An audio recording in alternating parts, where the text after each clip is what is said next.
Jeep JT Gladiator is riding on crazy amazing Evo trailing arms.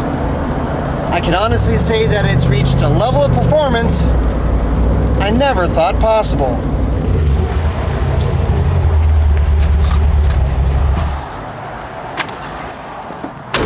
But there is still one thing that it could really use.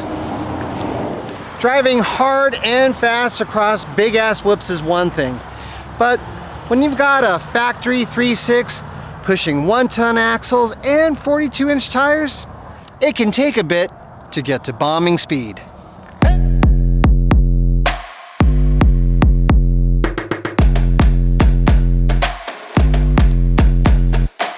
And that's why we're here at Motech, to talk to my good friend Kaylin and to see if there's anything they can do to help us out. So Kaylin, you guys have been doing LS and LT swaps in JK Wranglers for a really long time, and certainly we're super happy with the one that we have in Moby. But to the best of my knowledge, you guys haven't done anything with JLs or JTs, or at least not until now. So, can you tell me a little bit about what we're looking at here? Yeah, so this is our shop Jeep. It's a 2018 Jeep JL. It was actually the first LT JL ever, and probably the first V8 JL ever. We did it back in 2018 in about 3 months. We came across some interferences with the dash and stuff like that. It's a lot more complicated.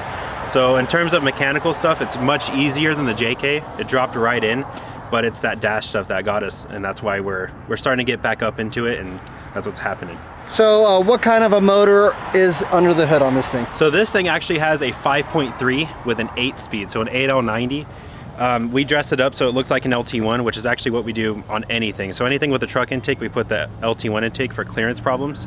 A lot of guys say that you lose some power and torque, but really guys, you don't feel it, especially with the 5.3, because you go from a smaller throttle body to a bigger one. So there's no difference. It just looks a lot better and fits better. So how much horsepower and torque are we looking at? These are kind of close to 400, around there. With stock tires, it really feels like it.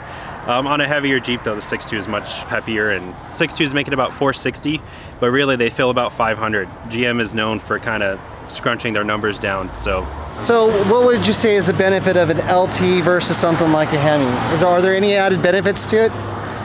You know, the biggest benefit that people say the HEMI has is the functionality and the plug and playness, but I'm working on that. So really, no, there's no advantage of the HEMI. It's old technology. The LT is much better. Advanced technology, VVT, direct injection, high compression. There's nothing like it, especially the 8-speed. I know the JLs have an 8-speed, but it's not an 8L90, and the 10-speed is much better than the 8-speed. So no, the LT is much better in every way. Is this the single module system that we're looking at, or what do you recommend that guys go with if you were to do this? So this JL is a single module system, and that's probably going to be the only one, just because the security is crazy in these things. So production, you are going to have 2 modules, just like a JK. We've been running JKs. We have over probably 2,000 JKs now, so there's no problem with running the modules. So one of the questions that I would have always had is, I know that the factory transmission that comes on a JK, well, I'm sorry, a JL, is actually a drive-by-wire. How are you guys able to get past that?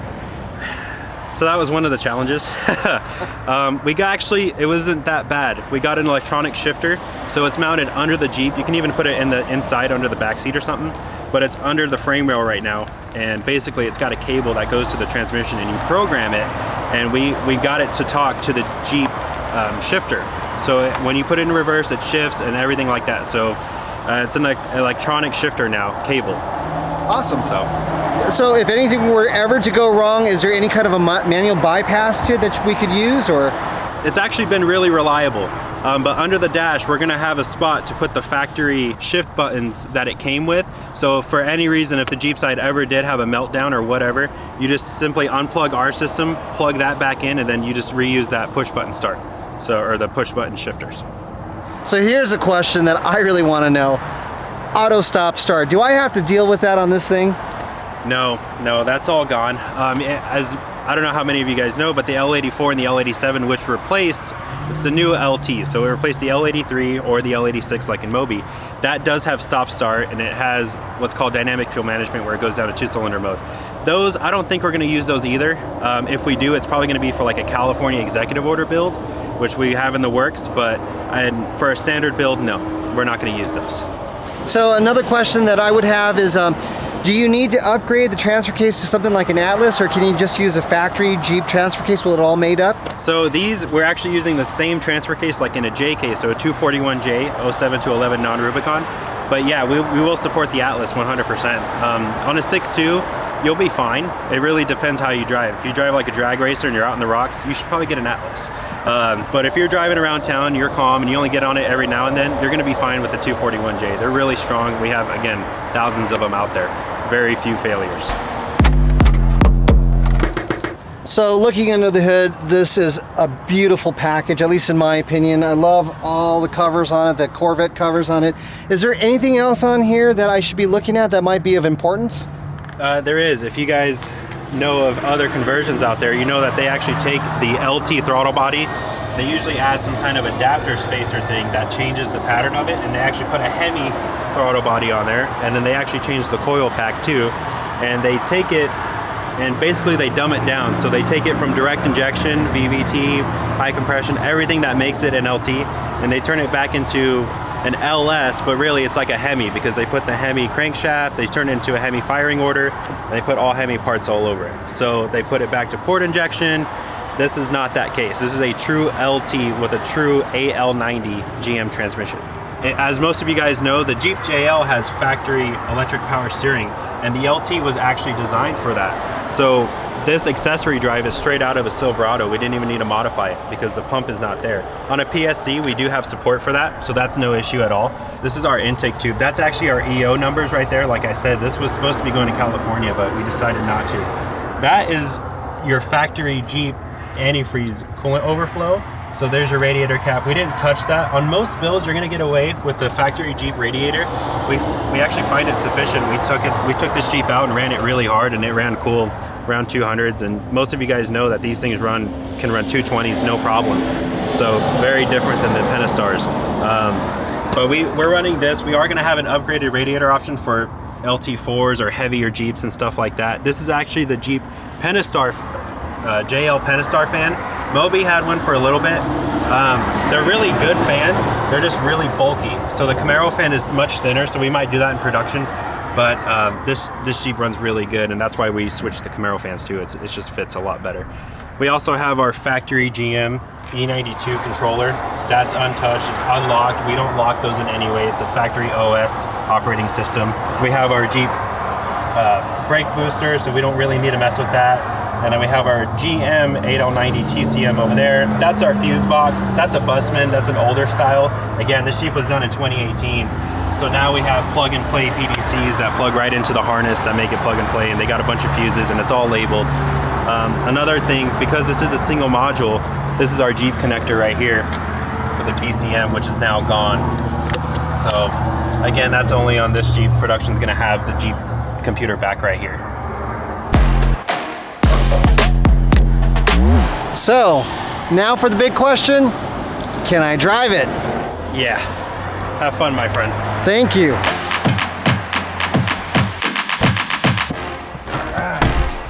I'm a little short.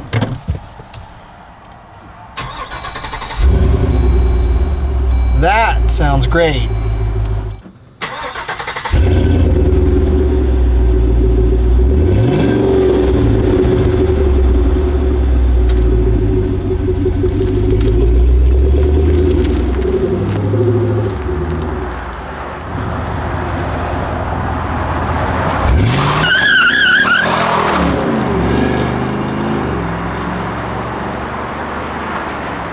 Is this thing for real? Oh my God, this thing's a bat out of hell.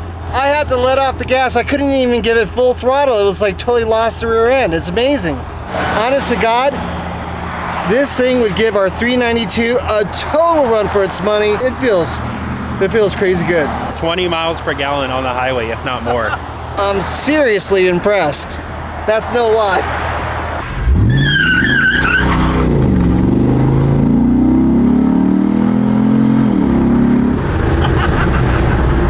That's just crazy.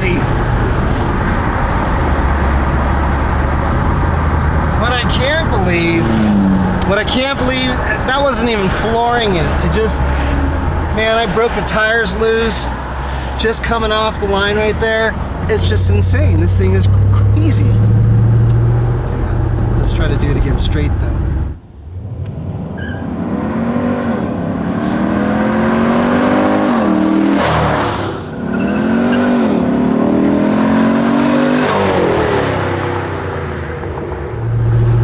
Across the board, I'm really impressed. Everything is super smooth. The engine sounds fantastic, of course. Transmission shifts really cleanly through the spectrum. I can't believe this thing is averaging 22 miles to the gallon, or at least that's what I'm told by Motech, but I don't doubt it for an instant. I wish I could really play with this more and open it up more, that is. But being that we're limited on time and where we're at, I got to just play with a little bit, and I'm happy about that.